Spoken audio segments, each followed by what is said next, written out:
In this video, I am going to discuss one of the method of measuring national income. Today, one method will be discussed, that is value added method.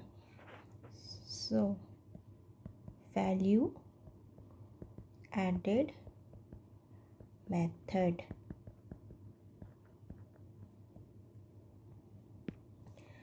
Value added method नाम से ही पता चल रहा है कि हमारा जो value में जो एडिशन हो रहा है इस चीज़ को हम इस मेथड में कंसिडर करते हैं। मीन्स एक एग्ज़ाम्पल लेते हैं कि एक बेकर है, उसे बिस्किट बनाना है, तो for the purpose of making biscuit what he will do, he will by a flow and with the help of production process he will finally make biscuit. So for him the flow which he buy from, whether within the territory or outside the territory, it will be termed as intermediate goods. Intermediate goods means we can say that intermediate goods are those goods which are for the purpose of further production or which is for the further sale.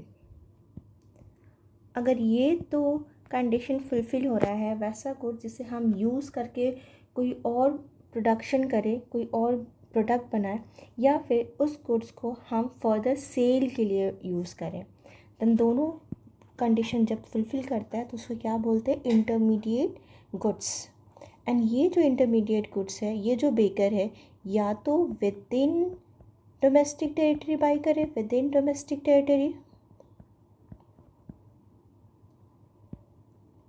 और it can be buy from outside territory. Then whenever baker will buy from outside territory, it will be termed as import. And whenever the baker will buy within the domestic territory, it will be termed will be domestic purchase. Now come from the what the biscuit will be termed as. This biscuit will be termed as final output. What the baker will do, either he will sell out all unit,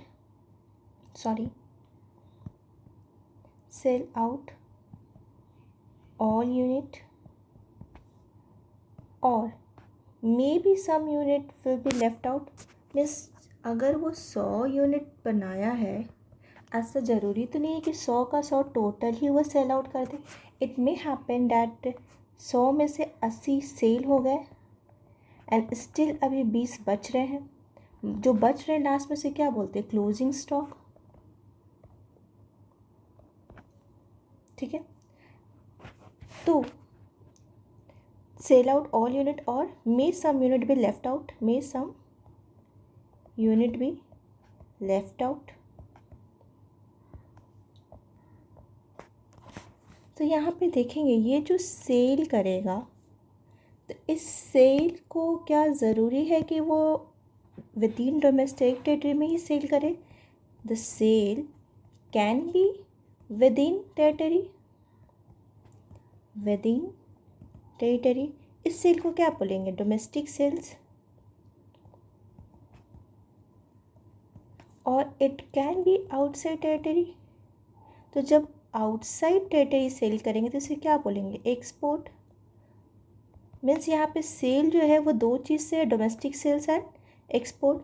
और अगर पूरा unit cell नहीं हुआ है तो जो stock बच गया उसका क्या होता है, चेंज इन स्टॉक। हम कंसिडर क्या करेंगे, change in stock. Means suppose that कि हम अगर 80 suppose that in beginning production करने से पहले, इन बिगनिंग अगर इसका 10 यूनिट था पहले से, दैट इज़ ओपनिंग स्टॉक। और प्रोडक्शन ड्यूरिंग द ईयर जो प्रोडक्शन किया है, सपोज़ करिए कि 80 unit during the current year production हुआ है, ड्यूरिंग द करेंट ईयर हुआ है, तो हमारा टोटल यूनिट कितना हो गया? 90 यूनिट।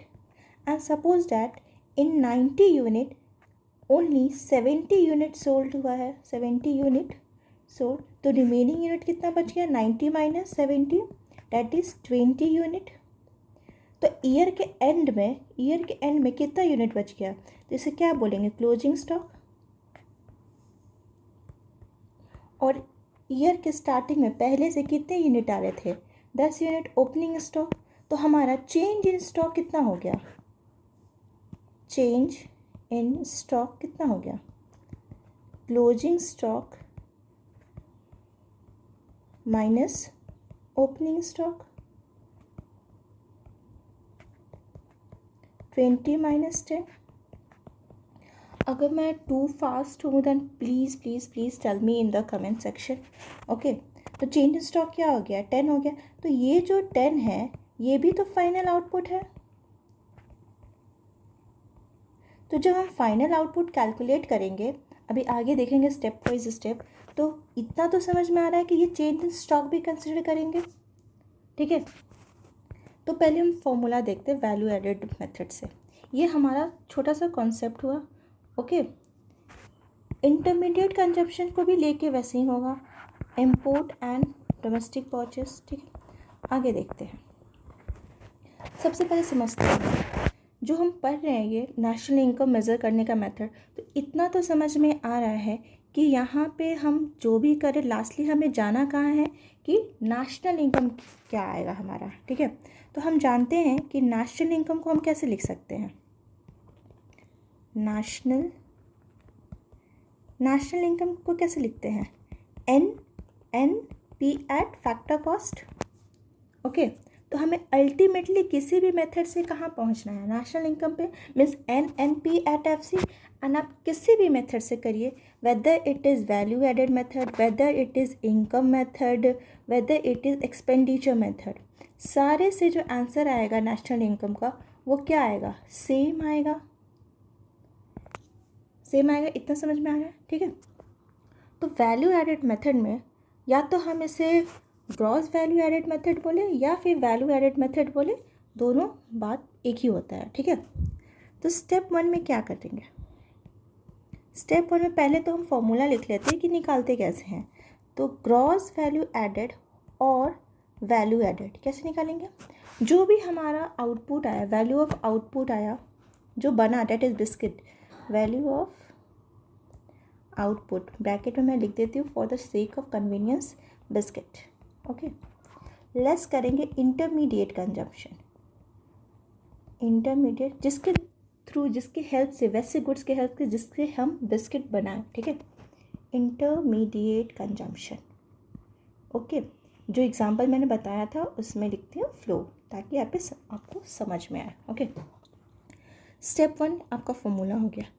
अब स्टेप 2 में ये समझ में आ रहा है कि अगर हमारा फॉर्मूला है तो स्टेप 2 में हमें निकालने के लिए आना चाहिए कि ये जो वैल्यू ऑफ आउटपुट है ये कैसे निकालेंगे। ठीक है, तो वैल्यू ऑफ आउटपुट, आउटपुट से क्या रिलेशन है? कुछ सेल से रिलेशन है, सेल से रिलेशन है। ओके, एंड सेल्स कैसे निकलता है?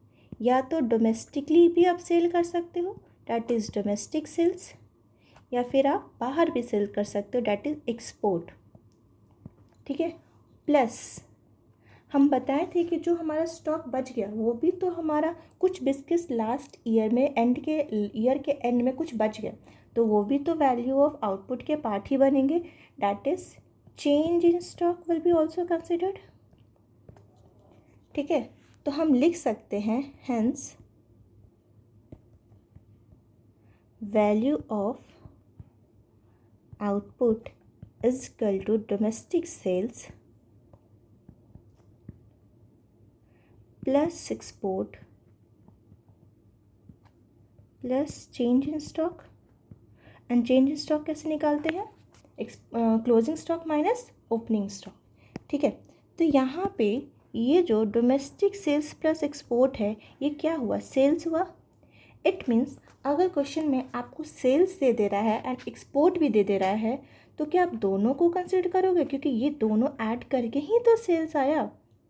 ठीक है, उसे मैं एक एग्जांपल से बताऊंगी आगे। ओके, अभी आप समझिए domestic sales plus export plus change in stock हमारा क्या आ गया, वैल्यू ऑफ आउटपुट आ गया।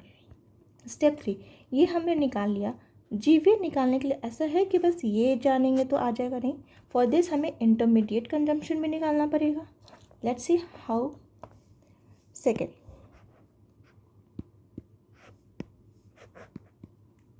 Intermediate consumption. इंटरमीडिएट कंजम्पशन किस चीज़ से रिलेशन होगा, आउटपुट तो हमारा सेल से रिलेशन था, इंटरमीडिएट कंजम्पशन किससे होगा, यस परचेज से रिलेशन होगा। ओके, ये परचेज किससे हो सकता है, या तो आप विद इन करो या तो आउटसाइड करो। आउटसाइड करेगा तो क्या हो जाएगा, इम्पोर्ट, और विद इन करेगा तो क्या हो जाएगा, डोमेस्टिक परचेज। तो हम बोल सकते हैं डोमेस्टिक परचेज प्लस इम्पोर्ट। ठीक है, अब आते हैं कुछ नोटिंग्स आपको मैं बता देती हूँ जो वाइल डूइंग क्वेश्चन आपको हेल्प करेंगे। ठीक है, number 1, in question if case 1 ले लेते हैं।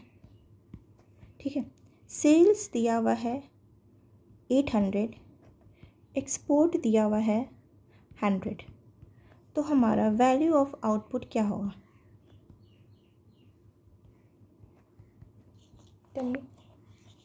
वैल्यू ऑफ आउटपुट क्या होगा। वैल्यू ऑफ आउटपुट क्या होता है, डोमेस्टिक सेल्स प्लस एक्सपोर्ट तो आता है सेल्स, तो हमारा फिगर में हमारे इस केस में सेल्स तो चल के दे दिया है ना।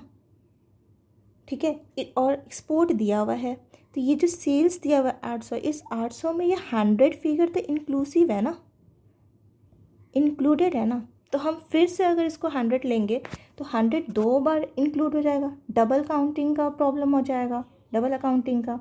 ठीक है, तो हम यहाँ पे वैल्यू ऑफ आउटपुट हमारा क्या आएगा, सेल्स, सेल्स दैट इज़ 800। ठीक है, यही केस सेम लीजिए, केस 2 हमारा डोमेस्टिक सेल्स दिया हुआ है, डोमेस्टिक सेल्स दिया हुआ है 100 एंड एक्सपोर्ट दिया हुआ है 100।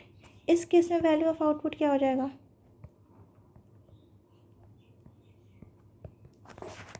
इसमें बोल रहा है जो बेकर है वो 800 इंडिया से ख़रीदा है एंड 100 रुपया बाहर से, 100 यूनिट बाहर से ख़रीदा है। तो सॉरी 800 यूनिट जो है वो इंडिया में सेल किया है एंड 100 यूनिट जो है वो बाहर सेल किया है। तो इन नट से उसने टोटल कितना सेल किया, 800 प्लस 100 दैट इज़ 900। तो इस केस में क्या हो जाएगा, 800 प्लस 100 दैट इज़ 900 हमारा वैल्यू ऑफ आउटपुट हो जाएगा। Similarly, in case of purchase also, we will see that intermediate comes in। मान लीजिए केस 1 आपका परचेज दे दिया है, आपका परचेज दे दिया है 800 एंड आपका इंपोर्ट दे दिया है 200 मान लीजिए, और केस 2 आपका इंटरमीडिएट कंजम्पशन दे दिया है 700 प्लस इंपोर्ट दे दिया है 100। एक और केस ले लीजिए, केस 3। ये बस वर्ड्स का गेम है, नथिंग एल्स। ठीक है, डोमेस्टिक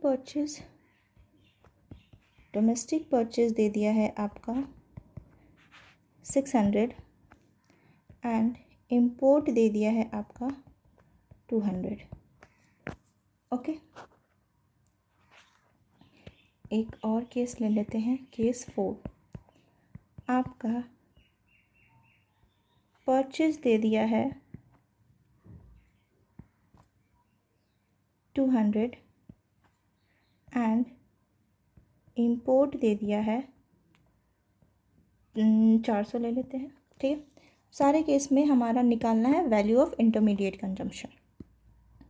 फर्स्ट देखते हैं, value of intermediate consumption. Okay, first case में क्या होगा, परचेज दे दिया है 800, purchase include both import plus domestic purchase, तो क्या हमें ये 200 इंक्लूड करने का ज़रूरत है? ऑफ कोर्स नॉट, बिकॉज ये जो 200 है ये ऑलरेडी इंक्लूसिव है 800 में, so we don't have to include again, क्योंकि अगर हम फिर से इसे इंक्लूड करेंगे तो ये डबल अकाउंटिंग का प्रॉब्लम आ जाएगा। ठीक है, तो यहाँ पे क्या हो जाएगा, is equal to purchase that is 800। अब हमें चाहिए वैल्यू ऑफ इंटरमीडिएट कंजम्पशन, और क्वेश्चन में ऑलरेडी इंटरमीडिएट कंजम्पशन चल के बता दे रहा है कि आपका 700 है। ठीक है, मीन्स ऑलरेडी डेट इज़ आपको परचेज ही बता दिया कि 700 है, तो जब हमें डायरेक्टली ही बता दिया तो क्यों, क्या ज़रूरत है कि वो बाइफर्केट करे कि इंपोर्ट कितना किया है इंडिया से, डोमेस्टिक टेरिटरी से कितना परचेज किया है, सीधे हम ये 700 ले लेंगे, तो यहाँ भी वैल्यू क्या आ जाएगा, 700। मीन्स समझ रहे, और क्वेश्चन में आपको चल के दे रहा है कि आपका परचेज या फिर आपका इंटरमीडिएट कंजम्पशन इतना है, तो हमें कोई दिमाग नहीं लगाना है कि आपने बाहर से कितना खरीदा, अंदर से कितना खरीदा, क्या है क्या नहीं, you don't have to use your mind. Okay, आते हैं दूसरे थर्ड केस में। इसमें क्या है, डोमेस्टिक परचेज दे रहा है, मीन्स आपने इंडिया के टेरिटरी से कितना खरीदा ये दे दिया और बाहर से कितना खरीदा ये दे दिया, तो टोटल कितना खरीदा। ठीक है, तो वैल्यू क्या आ जाएगा, डोमेस्टिक परचेज प्लस इंपोर्ट, कितना आ जाएगा, 600 प्लस 200, 800। अब ये देखिए, ये कॉमन सेंस क्वेश्चन है, आपका परचेज दे दिया 200, इंपोर्ट दे दिया 400। अब बताओ, मैंने अभी जस्ट बताया कि अगर परचेज दे रहा है इट मीन्स कि ये 200 इंक्लूसिव है, लेकिन कभी कभी क्या होगा, परचेज आपका दे देगा, इंपोर्ट भी दे देगा, लेकिन आप एक बात बताओ, जब भी आपका परचेज आएगा मीन्स टोटल परचेज, वो क्या होता है, डोमेस्टिक परचेज प्लस इंपोर्ट, तो जब भी ये फिगर जो आएगा इस फिगर से तो बड़ा होगा ना, ऑलवेज ग्रेटर। तो अगर ये परचेज आपका 200 दिया हुआ है और ये आपका 400 दिया हुआ है, तो क्या ये ज़्यादा है, नहीं। तो इसका मतलब क्या है, इनडायरेक्ट इंडिकेशन क्या है कि ये जो परचेज आपका दे रहा है ना 200, ये आपका डोमेस्टिक परचेज दे रहा है, लेकिन क्वेश्चन में ये हिडन है, ये आपको दिमाग लगाना है हल्का। ठीक है, तो इस केस में हमारा वैल्यू क्या हो जाएगा, value of intermediate consumption 200 plus 400 that is 600। Okay, इतना समझ में आया। तो अब हम देखते हैं, अब इसके आगे देखेंगे स्टेप्स कि यहाँ से हम नेशनल इनकम तक कैसे पहुँचेंगे। ठीक है, ये हम नेक्स्ट वीडियो में देखते हैं।